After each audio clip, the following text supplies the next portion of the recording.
Ces pays-là vont continuer à s'organiser, à rejoindre en masse les BRICS, et ils vont continuer à essayer de remplacer les institutions multilatéralistes qui ont été créées par les Occidentaux, comme le FMI. Les BRICS sont déjà une nouvelle banque rivale du FMI qui octroie des prêts non conditionnés, c'est-à-dire qui ne sont pas conditionnés par des valeurs occidentales, et ce qui est très intéressant pour les pays d'Afrique ou les pays musulmans et tous les pays qui n'ont pas des valeurs libérales démocratiques. Pour conclure, le nouvel ordre post-occidental, il décrit un dilemme.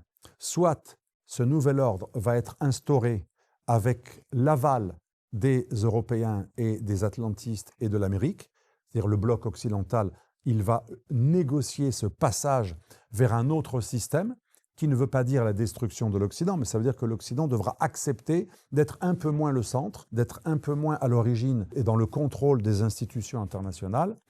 Soit ça ne va pas se passer de manière à l'amiable et ça va se traduire par une guerre.